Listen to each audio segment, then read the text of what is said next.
Thank you again for joining us today. My name is Melissa Waters, and I'm the Manager of Events and Programs at JMT Consulting. And we have you joining us today for the Development Meet Accounting Expert Speaker webinar series. Again, hosted by JMT Consulting. I did want to go over a couple housekeeping tips with you, and then I will hand it over to Peter, Kyle, and Lisa. If you have any questions at all during the presentation, please submit the questions in the Q&A box on your control panel, and the team will answer them accordingly. As well as today's recording and slides will be emailed to you following the webinar. So if for some reason you have to hop off early, don't fret, we will send that to you. And with that, I am going to turn it over to Peter, Kyle, and Lisa. Thank you. Thanks, Melissa. Welcome to the webinar, everyone. This is presented as a partnership between Build Consulting and JMT, and we're grateful to JMT for allowing us to present on this topic for you today. In this webinar, Build Consulting's panel of experts will be answering your questions regarding how development and accounting can work together to manage financial data.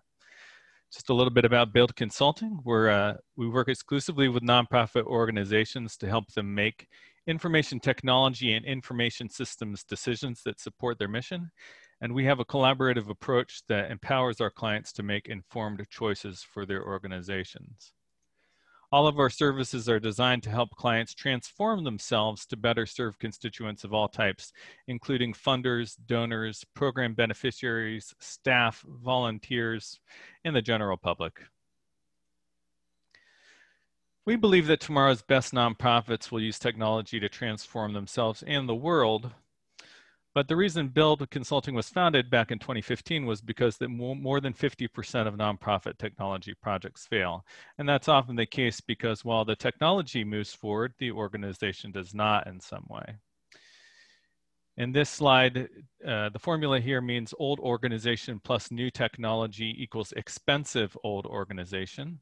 And this is the slide that we share with a lot of our clients and other nonprofit organizations to help them understand that transformation is critical to your success. And what we're going to be talking about in today's webinar in this Ask the Experts format is how we can work differently, how we can transform our organizations to have a better agreement between the development and accounting functions for the better management of constituent and financial data. My name is Peter Miras. I'm a co-founding partner of Build Consulting, and I'll be the moderator for today's discussion. And I'm happy to welcome two of my industry colleagues from Build who will be serving as our panel of experts for today's session. They are Lisa Risi, the COO of the Breast Cancer Research Foundation, who's been a past collaborator with Build, and who will be representing the accounting voice in today's conversation. And Kyle Haynes, a partner at Build Consulting and also a co-founder, who is also the acting CIO at the Lymphoma Research Foundation. Lisa, will you please take a moment to introduce yourself? Yes, thank you, Peter.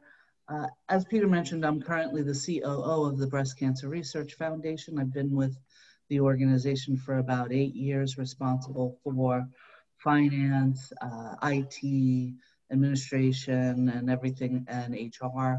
Prior to that, I worked for about 12 years at the National MS Society in a variety of financial and operational roles.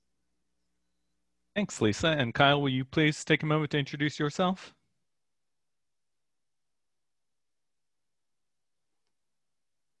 Kyle, are you muted? I was given instructions at the end to stay muted, and so I forgot to take mute off. So hi, everyone. Kyle Haynes, as Peter shared. I am a partner at Build Consulting. Why I was interested in today's webinar is my career actually started in development. I worked in development for 5 years and then worked for very small at the time software company that many people have probably not heard of called Blackbaud. And following that, I went out on my own and worked with organizations predominantly around CRM, and often for many organizations that obviously starts, or at least the genesis of that for many organizations is in fundraising. So that's why I'm joining today, and I'm really excited to be here. Thanks, Lisa and Kyle. And now we're going to get to the questions. We got many questions from clients and the webinar attendees today about data management between the development and accounting functions. And we boiled these down into 6 that we'll plan on answering during this session, and we'll also take your questions as they come in as well. This is an informal collaborative discussion featuring primarily Lisa and Kyle, with perhaps a few interjections from myself.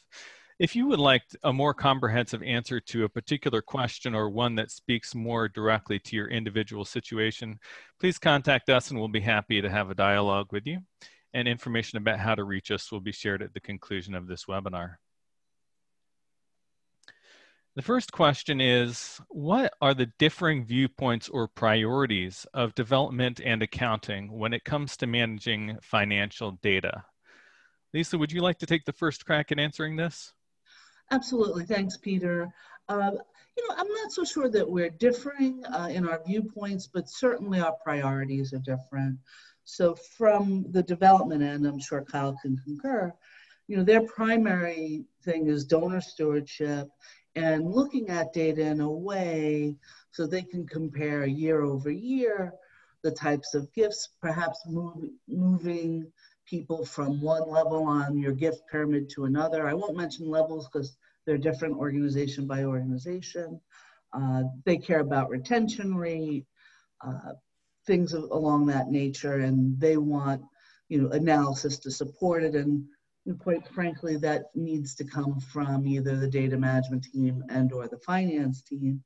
On the accounting side, while we know all of those things are critical to reaching financial goals, we prefer to keep summarized information in the accounting system because the detail exists in whatever CRM you're using, one would hope.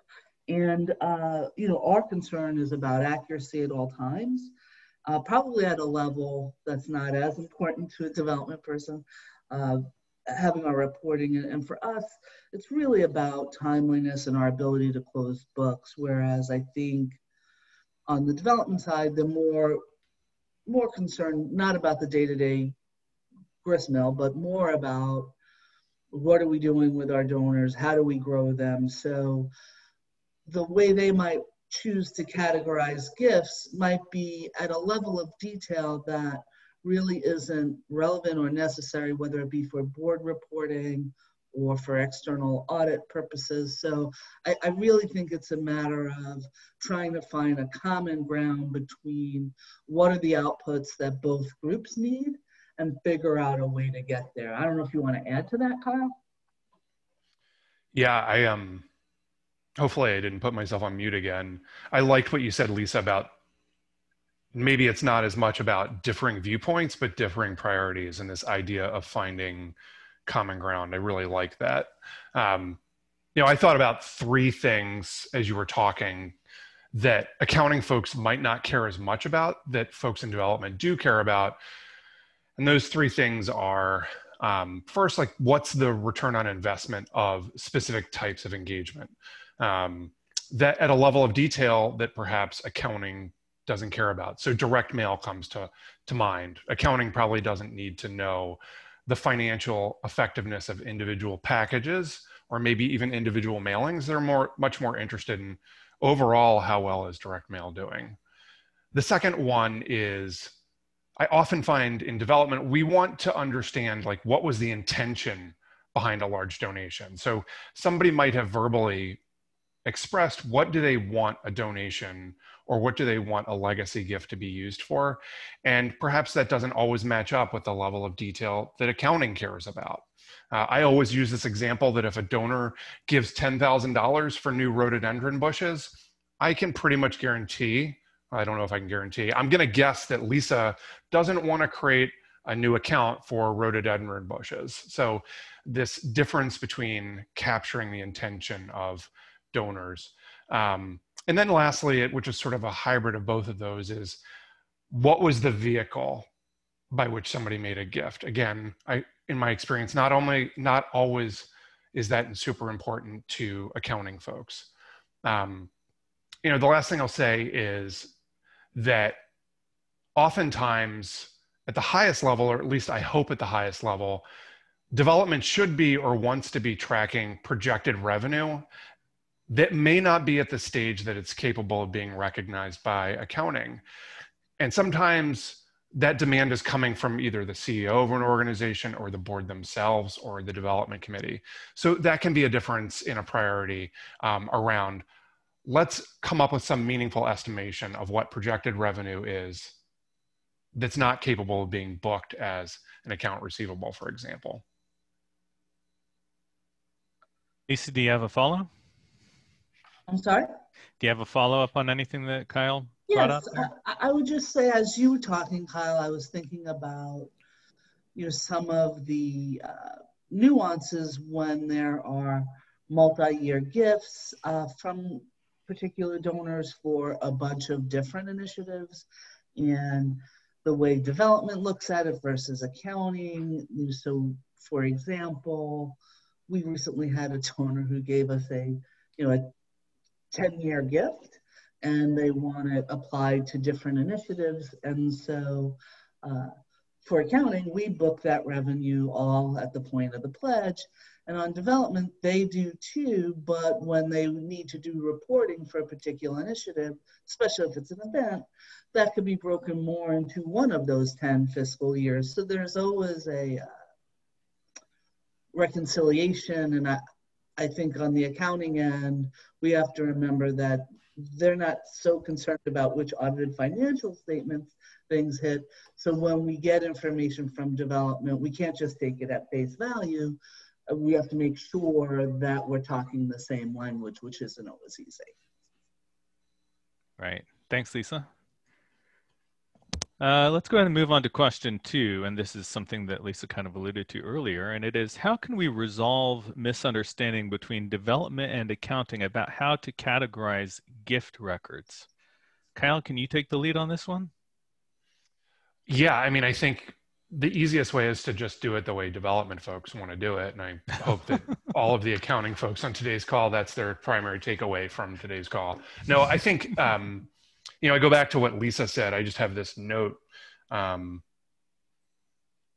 resolving any misunderstandings, perhaps it's about finding what the common ground is first. And then I think, obviously, Build and JMT, we're both approaching some of this work from a technology lens. And I think part of this is agreeing that your technology or your software is going to also view gifts differently than accounting does, as we were talking about in the last question, and fundraising. And so, for example, taking 2 really popular solutions, Intact and Razor's Edge, the way they prioritize and thus report on financial information, it's going to be just much different stuff. And Lisa, as you were talking earlier, I thought about this as sort of a Venn diagram. And for most organizations, unless you have enormous compliance issues, the Venn diagram should overlap, but not completely overlap. And the important thing is to figure out what are the points of overlap, and then step back and figure out what's important just to a singular group. And those types of conversations can drive some of the decisions that you make about technology, or decisions about capturing data, or decisions about business processes. And I would just say that too often these conversations, they happen around specific gifts, and they don't get to the heart of any misunderstandings, to use the word in the question. So using Lisa's example again, if there's a persistent problem with how the organization is going to track and recognize and manage multi-year pledges, rather than just approaching it in the moment, stepping back and saying, are we well structured to address these types of gifts that are going to happen invariably in the future? Mm-hmm. Lisa? Yes, thanks. I think what I'd like to share is that in the last 2 years, we converted over to Sage Intact through the help of JMT Consulting. So thank you, Melissa and team. And we spent a lot of time with the development department to make sure that based on their plans for what they were doing in upcoming campaigns and things of that nature, and how they were hoping to track interactions, to make sure what we set up in Blackbaud could come in a way that could be automated coming into Sage. And I'll tell you, it wasn't 1.5 hour conversation by any lick. There was a lot of back and forth. And nature being nature, some folks on the finance team, are less patient about these things. They're like, why do we have to go to this level of detail? They have it. But ultimately, we want to be able to reconcile what they're reporting to the board to what we are. And so we did actually have to get to a place where we actually gave them sort of an accounting 101, and this is why we struggle with these things, and we want to give you what you need, but we also need what we need for the audit and the auditors.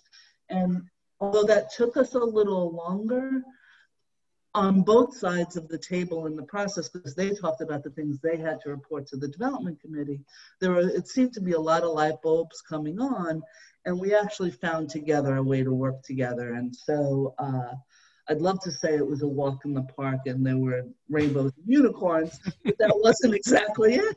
But we got to the right place in the end. And I think that as a result of those conversations, there was a deeper understanding of some of the angst and pain that the other teams were kind of quietly experiencing in the past. Mm-hmm. Yeah. I love that you approached it that way. And it's just a reminder that sometimes, speaking for myself, that sometimes you have all of this history and information and all of this understanding about how this will go well and how important education is, and how, I just love that that's where you started before you even got into the work, and helping people who may not have an understanding of what is required by accounting, for accounting, starting there. I think that's just such a cool idea.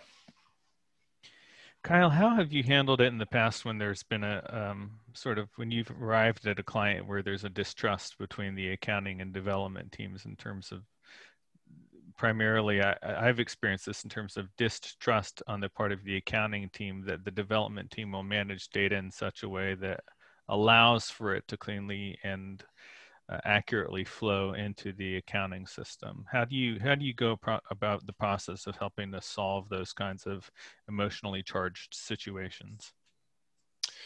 Yeah, I mean, that's a good question. And I think just to be honest, Peter, oftentimes I rely on my candor and authenticity. I tell them what I know really well, which is development processes and gift classification and recording in CRM solutions.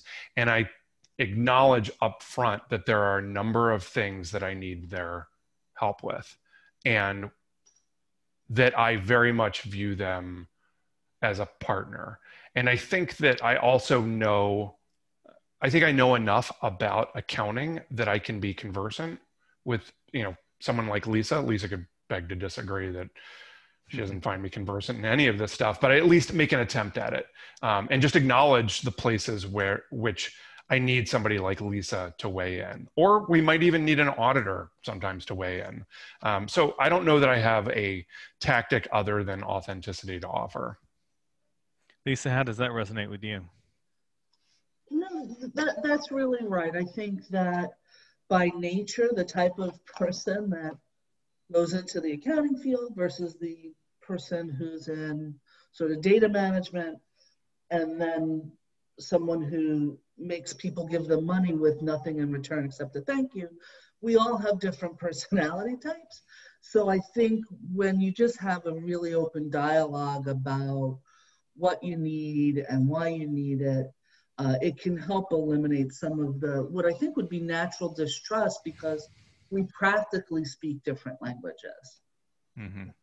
Yeah. Cool. Thanks. The next question. Our chart of accounts is currently very complex and confusing, which makes it very difficult to map gift records to the GL for integration. Is there a solution, Kyle? I can't. I'm assuming I can't fall on the answer that I used last time, where you just tell accounting the way it's going to be. So absent that, I mean, I think it's important to remember that, you know, I think of every nonprofit as having started around a kitchen table, or it started around an idea for so many organizations. And as that organization professionalized and realized they needed something beyond Word and Excel, the first piece of business productivity software they likely bought was an accounting solution. So even if that was QuickBooks way back in the day, QuickBooks on-prem, that was the very first time that the organization said, we need a system that can capture financial data and categorize it and report on it. And so Lisa said this earlier. I'm going to use her half-hour conversation as she moved to Intact. My belief is so many nonprofits that when they got to the stage where they had to buy a CRM solution, somebody went to someone like Lisa and said, how should we structure this? And somebody might have given them a copy of their chart of accounts or given them very strong direction. And there wasn't that moment that I talked about earlier where you step back and say, you know what? Our chart of accounts was designed to track all of this stuff that really we don't care about. Like, I don't care about the postage costs on a per mailing basis. I care about postage costs, but I don't care about it at that level of detail. So I think so many organizations don't step back and say, at the time they implement CRM, does our chart of accounts support us? And is it bloated by tracking things that were set up to track in absence of having a donor management system? Mm-hmm. Thanks. And Lisa, as I hand it off to you, I'll say that one of the challenges that I've experienced in the past with a lot of clients implementing a new ERP system or a new CRM and ERP system simultaneously is there's often some desire to simplify or streamline the chart of accounts. So maybe you can speak to that as well as the general question. Absolutely. I think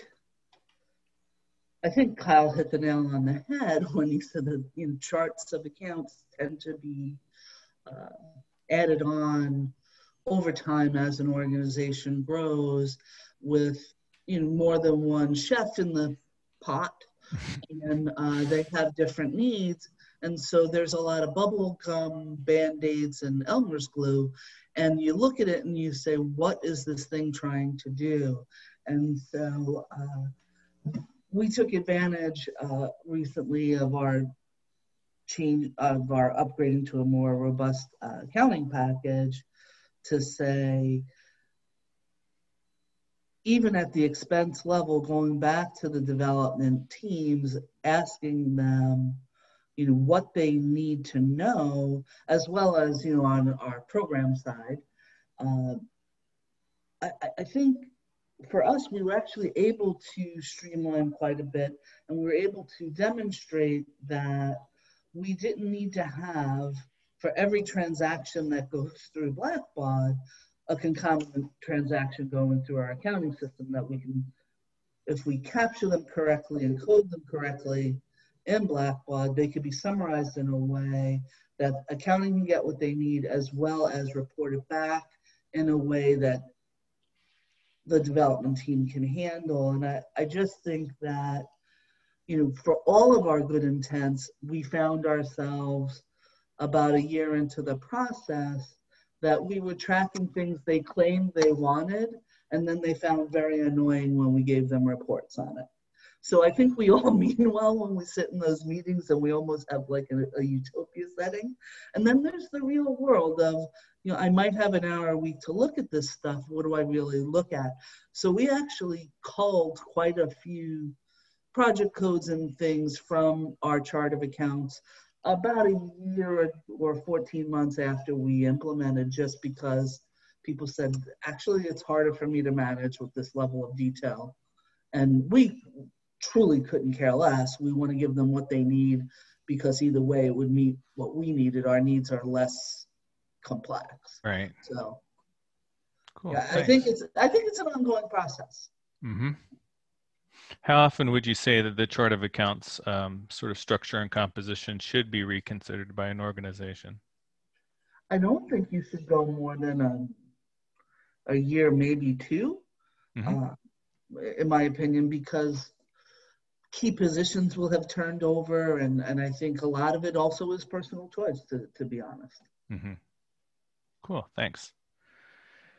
The next question is, what are some of the key problems with how nonprofits manage gift records that make life hard for accounting? Lisa, I'll give you my the gripe I see most before I hand it off to you, and that is when development or fundraising teams will post post a gift to the GL and then go back and edit the gift record without using an adjustment. So that's a key challenge I've seen. What springs to your mind in terms of how gift records are managed that can make life hard for accounting? Well, that's certainly offender number one. Sorry, they just go in and change the gift because sadly you can, Yep. with most. And there's not much we can do about it, except one of the things that we do is on a monthly basis, we reconcile year to date. So if something like that happens, because human nature is you take the shortest route sometimes without thinking about how it impacts. We'll pick it up and then we'll just fix it in accounting with a manual journal entry. I would love for that to be more automated, but the reality is we've just built in sort of workarounds to catch the stuff that doesn't happen the right way. And I think it's short-sighted not to do that. It doesn't take very long to do it. And it makes everyone's life easier. I think the other thing is, I think the larger problems come from, I feel like I'm repeating myself, not spending the time up front to get the import process locked down, in that knowing what you want to report out on. And there's a level of detail that the fundraisers need to do their jobs well that couldn't possibly be necessary for the accounting team, but you have to make sure you have a mechanism so that it could be automated in the import. Otherwise, you're going to just have spent a lot of money on technology and are doing a lot of manual work. I really think that's one of the biggest problems, is that people say they want change, they want to fix things, and their first reaction is to, quite frankly, throw money at it without really looking at the processes, which in the end are probably more important than whichever technology you pick. I don't know if you want to add to that, Kyle. Yeah, I mean, once again, I'm going to start by building off something you said, Lisa, because I thought it was really interesting. And maybe it's really a question that, for the Lymphoma Research Foundation, we're considering upgrading our financial system. And I think what that group is most excited about are how that system is going to make them work more efficiently. And I don't think that, to some of the earlier questions, that they are saying the place that I'm going to bring the most energy to that selection and that implementation are to gift classifications and revisiting the chart of accounts. Like, it's just not, they're thinking, oh my gosh, we can automate the AP process. Maybe we can integrate this with our HR system. They're thinking about those things which have value and merit of themselves. But we think these things are really important, I think, on this call, but I'm not sure everyone would say in a new ERP or new implementation, that's what I'm most excited to dive into. And I don't know if that was the case for BCRF or not. I'm sorry. No, go ahead.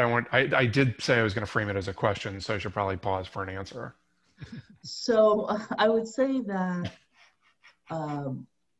the finance team had already sort of figured out ways to be what I would call is relatively efficient about the interaction with the non-fundraising systems and needs. So we were kind of less concerned about that, to be frank, than to really be of service to the development team. And you made a joke at the beginning that the accountants should just do what the development team wants. On some level, yes, what they want, given some of the requirements for external reporting, whether it be to the board or for day-to-day management. And there was like a lot of conversations for my team where I had to remind them that we are a support function and that people don't show up in the morning because they're here to service us. And, it's changing some ingrained mentality, quite frankly. And it took some conversations, and then eventually it dawned on them where I was going. And by having conversations with the other team, they realized they weren't beasts. They were just people raising money for the organization that in the end pays them. So sometimes you have to go to that level of detail because, as Peter alluded to earlier, it's not unusual to find a level of distrust between finance and development. Mm-hmm. Kyle, sometimes to try to get over that distrust and also for accounting to be pleased with the way that development is managing gift records, they really want the fundraising system, whether it be the Razor's Edge or whatever, to be effectively a 100% accurate AR subledger. How realistic is it for any nonprofit to have that expectation for the gift data in its fundraising system? You asked a question earlier, about what tools I use, and I said that it has a lot to do with my authenticity and awareness and of accounting practices. I do think it's realistic, with some caveat, with a small caveat. I think that's how you build trust. But one of the things that I thought about in this question, and as I was thinking about some of the problems that development creates, is let me use a specific example. Oftentimes development, they want to be able to track pledges or planned gifts that are not capable of being recognized, but they need to track them, whether it's for something as perfunctory as an annual report, or it helps them inform how they engage with people, or just simply do something as banal as pledge reminders.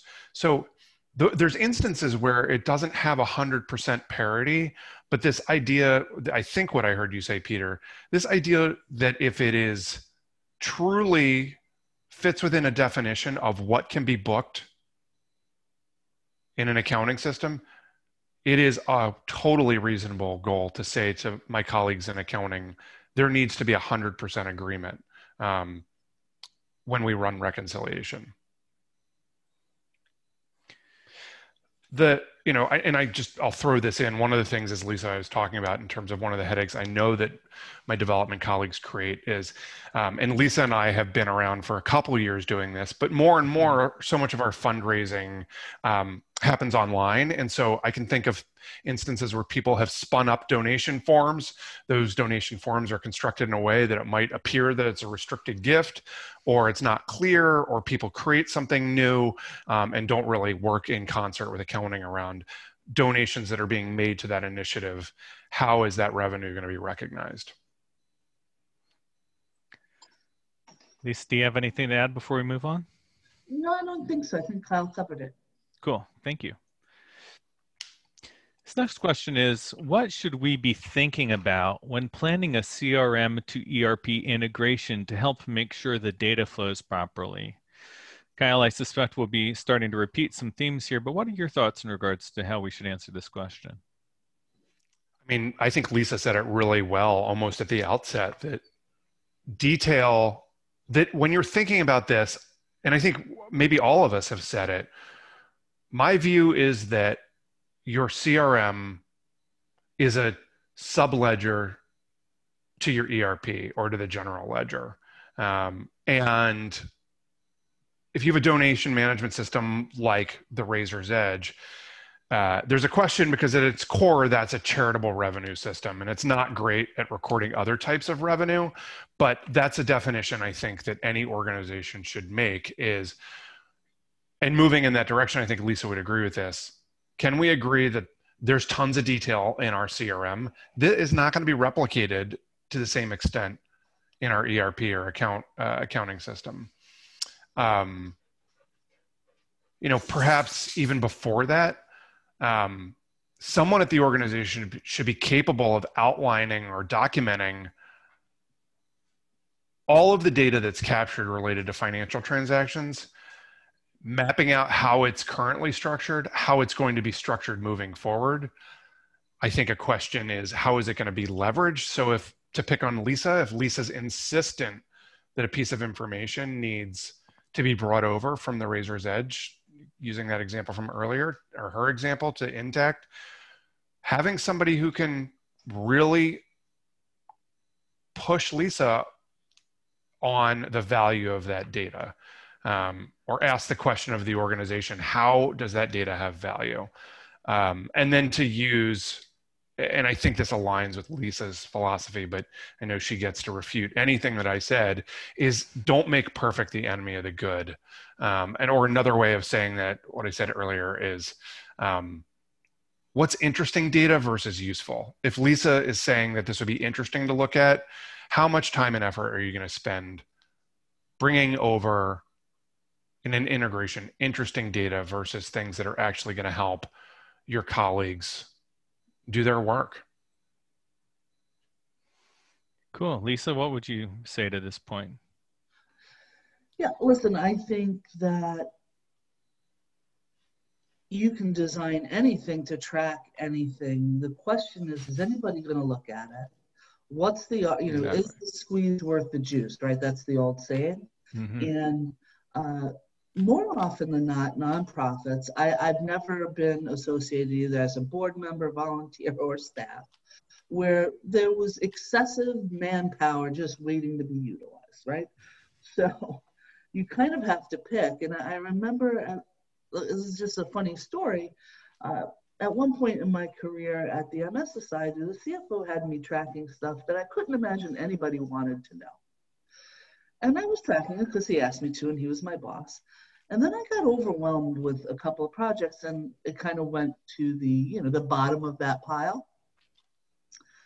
And it was literally 2.5 years later from when I had stopped doing that, when he asked for the XYZ report. And I chuckled and I said, I don't know how to tell you this, Joe, but I stopped tracking that 2.5 years ago because you stopped looking for it, and I really didn't think anybody needed it. I can go back and put it together for you. And he got extremely upset that I did that without getting his permission. And then he looked at me and goes, but you're right, I haven't needed it for 2.5 years. Why do I need it now? Get out. So I mean, I always tell this story because I think we frequently think we want a lot of information that we really don't have a use for, or we don't have the capacity to utilize it when it comes. And there are pain points in tracking things that could free us up to do things that are much more meaningful to track. Yeah.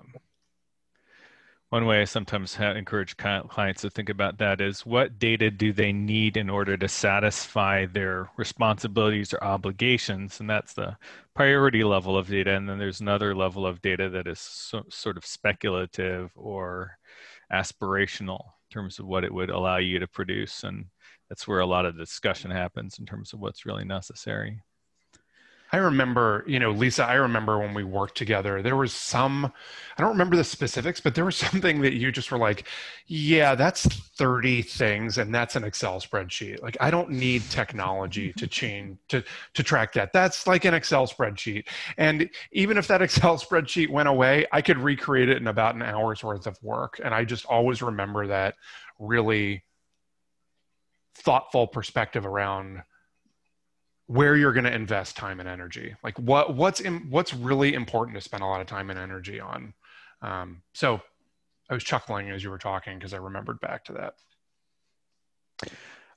I have a Yeah, and question. actually was related to something that I see as a chat question. Do we want to take that at the end, Peter, or go live with that now? I'll throw it in right now. And for the audience, it was a question from the audience, which is, what systems do you suggest for managing and tracking restricted donations regarding usage of funds? Do you find this resides best within a development system, an accounting system, or Excel? And that will also segue into our next question, which is about how to think about changing a CRM or ERP system, and how should we approach the process of considering a replacement. So Lisa, if you want to go ahead and take a stab at answering that audience question. Sure. So I think the answer is it depends, which is the answer to every question we have. How many, no, seriously, how many types of restricted gifts do you get? What is the volume of the different restrictions? How many gifts do you get? You might have 50 gift codes, but maybe 2 gifts to each of them. I don't know that I want to spend the time sorting that out in every system that I have. And in the case that Kyle and I were talking about when we were working back in the day, I literally had 3 restricted funds at that time. And I just couldn't imagine beyond in the CRM noting the restriction when it comes in, that I could pull a report at any time and do what I need to do an accounting to the donor for our year-end financials. But when I was at the MS Society, for example, and we had a nationwide system, we literally had hundreds of restrictions, and at different offices and what have you. There, we actually put it in both the CRM and in the accounting system, and we set up the fund codes in the accounting system to capture revenue, expenses, and have it automatically update the net assets for that fund code. So you can go, from as simple as Excel for everything, a hybrid of CRM and Excel and accounting, and then a fully automated where both systems speak to one another and you get the final report out of the accounting system because you don't track expenses in your CRM generally. So, I mean, that's like the whole gamut of it that I've experienced. So, unfortunately, for the person who asked that question, I would suggest they actually follow up with Build so they can give more background and perhaps talk about, what's specific to their organization. Does that make sense, Peter? Sure does. Yeah. And Robin, who asked that question, yeah, do feel free to reach out to us if you'd like, and we can get some more information from you to help if that doesn't provide a specific enough response. Kyle? It's interesting because where my head went during this question is all of the things that you need to do around restricted giving that relate to reporting, and perhaps if it's, donor stewardship or cultivation, and I'm using those terms loosely because you might have an institutional funder. But I was thinking where my head went was, you have reporting intervals. Where does that get tracked that people are doing those things and fulfilling the requirements of the grant? And I've found, that oftentimes is something that just needs to be well defined around how is that being managed? That there's aspects of relationships you have to manage that are softer, like, we're going to go to, I'll use everyone's example. We're going to go to the Bill and Melinda Gates Foundation for a public health initiative. And we have to nurture that relationship and submit a grant proposal, and we're going to have calls with them, and we interact with the program officer. But there's also some things from a fiduciary standpoint that you have to complete that require coordination between development and accounting. And a question that comes up is, where does that get managed, and how can folks like Lisa feel confident that those things are being done in a timely way and are meeting the funding requirements? Mm-hmm. We have a great question that just came in from an anonymous attendee. This can be quite a charged conversation at some organizations. Who owns the development database? That's one part. And then the next part of the question is, should accounting folks be allowed to access this database? Kyle, you're representing the development side. How would you answer those questions? I mean, I think that if accounting is going to own the development database, they should expect a reasonably low investment by development folks in using that database. I think there are clearly, as we talked about earlier, points of overlap around how gifts are recorded, but I have not seen in 20 years of doing this a ton of success when somebody is responsible for managing a donor management system other than the development people. And I think it's at the organizational level, just to go really high, it's critical that those folks have an investment in it.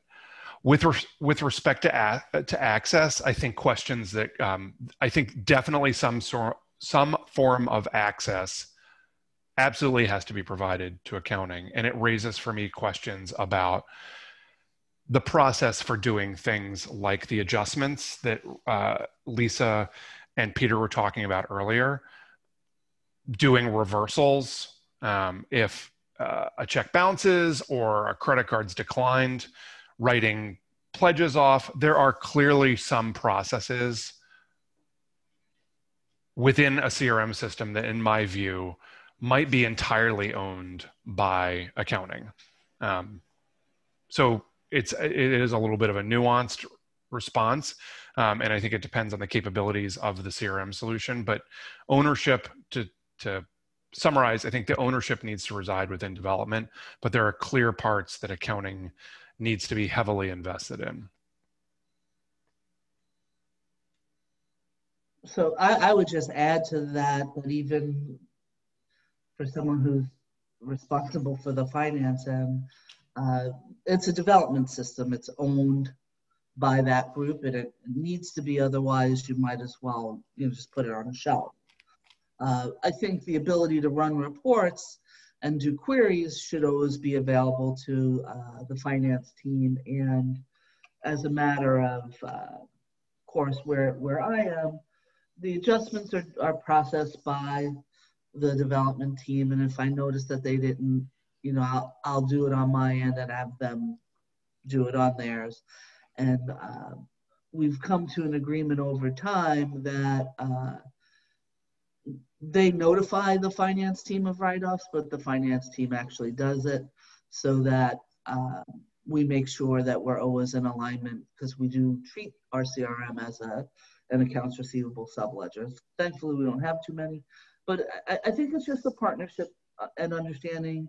And we give them access to run their own departmental reports in the accounting system. It's just a matter of, if you trust your colleagues, or if you want to build trust, you let them have access to. Maybe you don't want them entering data. I certainly don't think they want to enter data in the accounting system, but they shouldn't have to go through somebody to get something if they need it right away. I mean, we push out reports, but they have the ability to run a report at any time.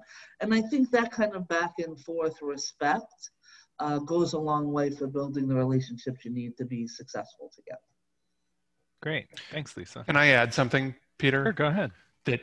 That may, I think as we were getting ready for this call, the three of us were talking about the Blackbaud security breach. And so I think what a lot of organizations right now are experiencing is that they were including information in all kinds about people in all kinds of places that weren't appropriate to be including. And so, I thought about what Lisa's charged with. You mean the organizations, right, Kyle? I do. Yeah. Okay. Yeah. Yep. So in your position, you oversee HR, you oversee operations. And so as you were talking, I was realizing there's another constituency that that's responsible for the data, and that's whoever is charged with data security for the broader organization. Mm-hmm. That's absolutely right. And we actually had a laugh, if you will, when that happened with our development team. And I said, well, how you've been complaining for years that we don't capture people's dates of birth and this and that in the system. Can I just say, praise God that we can't?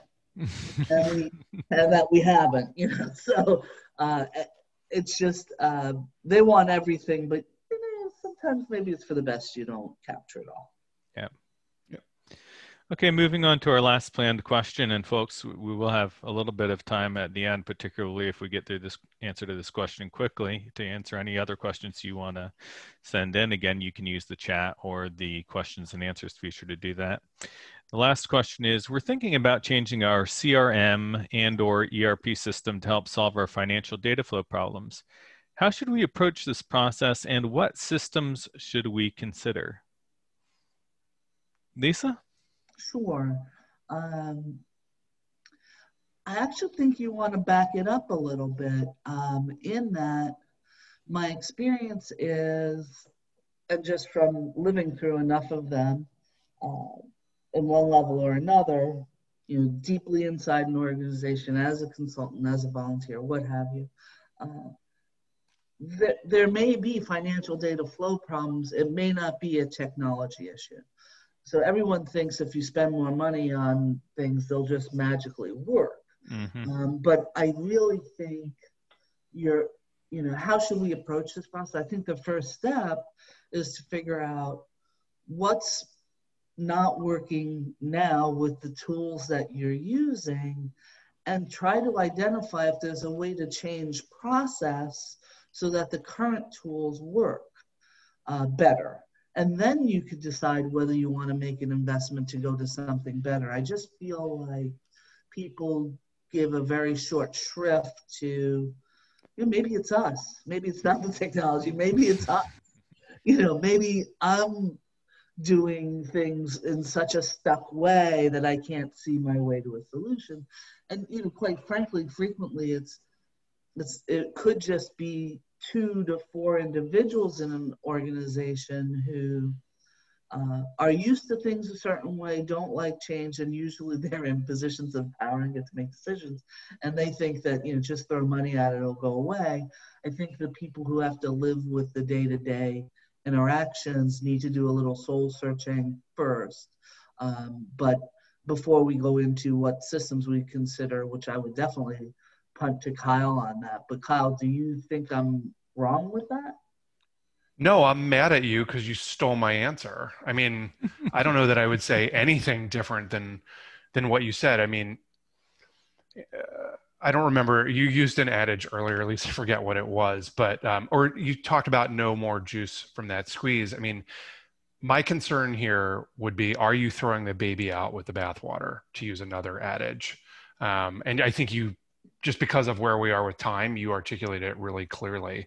I would say, maybe the one thing I would add quickly is that if ultimately you're led to the conclusion that you need to switch one of these out, I don't know, without really understanding how you work, how you figure out which one needs to be replaced. And for goodness sakes, don't do both at the same time.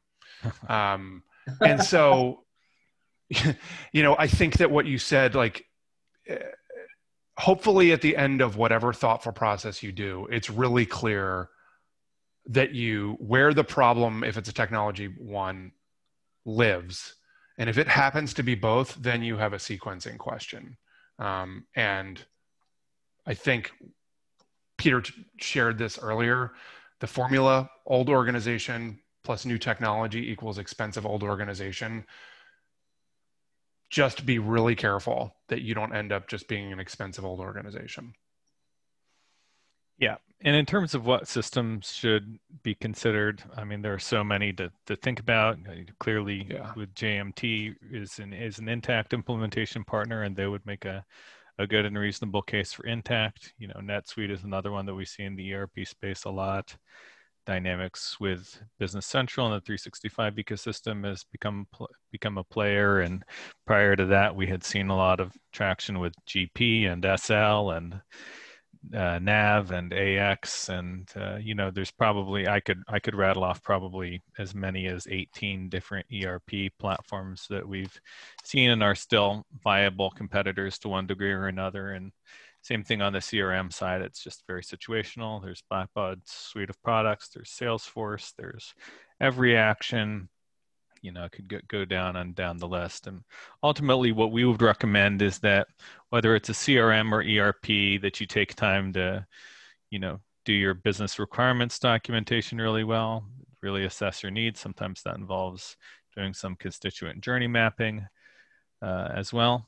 And really kind of narrow it down to a good pre-qualified, maybe 2 different platforms in each category to consider. Because on top of that, you'll have different implementation partners representing each platform. So try to do some thorough pre-qualification to make sure that you're not just shooting an RFP out into space and getting 16 different kinds of responses back for about 10 different platforms with, you know, maybe 12 different vendor representatives. So we could say an infinite amount on this subject is probably a topic for another day, but again, we have a lot of content on our site that speaks to this, and I'm going to use that to segue into the next slide, which is where you can go for more information from Build Consulting. We have a blog that touches on a lot of these issues, a learning section of our website that includes a lot of tools and templates, white papers, recordings from webinars. Newsletter is a great way to keep apprised of new and updated content. And again, if you'd like to continue the conversation with us in any way, you can reach out to us via our website. Check us out on Twitter or LinkedIn.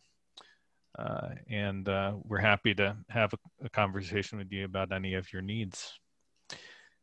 We've pretty much run out of time for Q&A, and thanks for those of you who sent questions in already. And we want to just say before I hand it off to Melissa to close for JMT that, you know, at Build Consulting, our passion is working in the nonprofit sector. We got into this work because we believe in your missions and we love working with you. We're really grateful for the work that all of you and your organizations do in the sector, and it's been a real privilege to be with you today. So thank you. Melissa? All right.